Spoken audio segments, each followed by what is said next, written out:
मैं ICDS worker Prabha Singh आपका आपके अपने चैनल में स्वागत करती। आज का हमारा टॉपिक है शिशु को अतिरिक्त गर्माहट कैसे प्रदान करें। आज हम जानेंगे कंगारू मदर केयर क्या है, इसे कैसे करना चाहिए, किन बच्चों को करना चाहिए और क्यों करना चाहिए और इससे क्या फायदे होते हैं।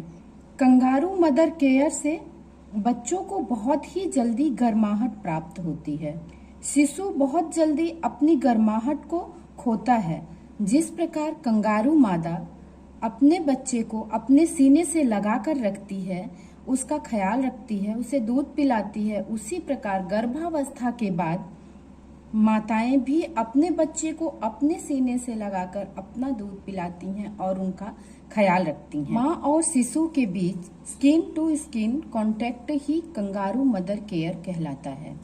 इसमें माँ अपने शिशु को अपने सीने से लगाकर रखती है। इस तरह के स्पर्श से न केवल माँ बल्कि शिशु को भी फायदा होता है। माँ और शिशु का स्नेह बढ़ता है और शिशु की सेहत भी अच्छी बनती है। शिशु के जन्म के बाद शिशु का स्वस्थ रहना बहुत ही जरूरी होता है। अगर शिशु का शुरुआती दिनों में ख्याल न रखा जाए तो कई प्रकार की बीमारियां हो सकती हैं। आज के जमाने में हम जैसा देख रहे हैं कि प्री मैच्योर डिलीवरी होना सामान्य सी बात हो गई और ऐसे बच्चे ना तो स्वस्थ रहते हैं, ना तो उनका वजन सामान्य रहता है और ना ही वो माँ का दूध ही ढंग से पी पाते हैं। इतना ही नहीं, कई माताओं में देखा गया है कि प्रसव के बाद भी माँ दूध नहीं पिला पाती है। प्रसव के बाद भी दूध स्तनों से नहीं निकल पाता है, जबकि शिशु को माँ का दूध ही पिलाना चाहिए।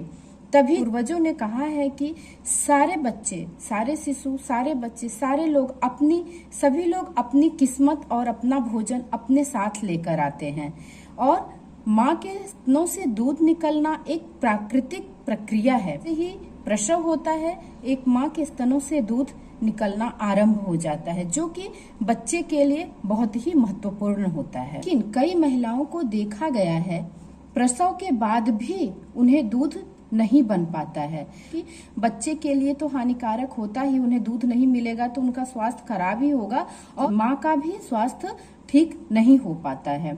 इन्हीं सब जटिलताओं को दूर करने के लिए, इन्हीं सब समस्याओं को दूर करने के लिए कंगारू मदर केयर अपनाया जाता है। आइए हम देखते हैं कि कंगारू मदर कैसे दिया जाता है। कंगारू मदर केयर परिवार का कोई भी सदस्य दे सकता है, मतलब दादी, बड़ी मम्मी या मम्मी।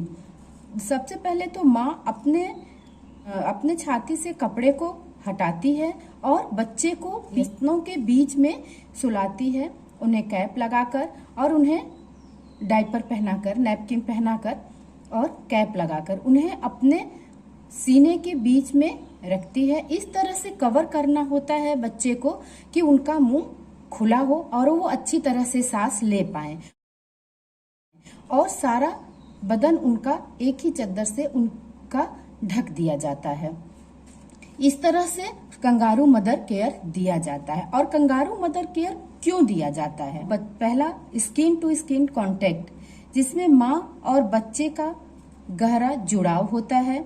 दूसरा, शिशु को माँ के शरीर से गर्माहट मिलती है। गर्माहट बच्चे के लिए, शिशु के लिए बहुत ही जरूरी होता है, जिससे कि बच्चे अपने गर्माहट नहीं खोते हैं और माँ के शरीर से उन्हें गर्माहट मिलती रहती है। ज्यादा समय तक बच्चा ब्रेस्ट फीडिंग कर सकता है। ब्रेस्ट फीडिंग से, कंगारू मदर केयर से माँ को भी फायदा होता है। बच्चे के जन्म के बाद माँ शारीरिक रूप से बहुत कमजोर हो जाती है। कहा जाता है कि जब इंसान खुश होता है तो बड़ी से बड़ी पीड़ा कम हो जाती है। इसी तरह से जब माँ अपने शिशु को अपने सीने से लगाती है तो वो एक सुखद एहसास का अनुभव करती है और वो बहुत जल्द स्वस्थ हो जाती है। कंगारू मदर केयर किन्हें दिया जाता है? कम वजन वाले बच्चे को कंगारू मदर केयर कम वजन वाले बच्चे को दिया जाता है। उन बच्चों को दिया जाता है जिनका वजन 2 किलो से कम है, जिनका वजन जन्म के समय 2 किलो से कम है, जो स्तनपान करने में असक्षम है, जो माँ का दूध ढंग से नहीं खींच पा रहे हैं और स्तनपान करने में असक्षम है। इन बच्चों को कंगारू मदर केयर दिया जाता है। और कैसे दिया जाता है। बच्चे को माँ के शरीर से चिपका कर रखा जाता है, माँ के शरीर की गर्माहट बच्चे को मिल सके। इससे बच्चे की रोग प्रतिरोधक क्षमता भी बढ़ती है, बच्चे के शरीर में गर्माहट बनी रहती है और तापमान स्थिर रहता है, धड़कन सामान्य रहती है, आँख का भी विकास अच्छे से होता है और उनका वजन बढ़ने में सहायक करता है कंगारू मदर केयर। जब हमारे घर में किसी की भी डिलीवरी होने वाली हो तो पूरे परिवार को कंगारू मदर केयर की जानकारी होना बहुत जरूरी है। कंगारू मदर केयर से बच्चे को बहुत जल्द स्वस्थ किया जा सकता है और उसका वजन भी बढ़ाया जा सकता है। तो आज का ये टॉपिक यहीं पर खत्म होता है। फिर मिलते हैं अगले वीडियो में। नमस्कार।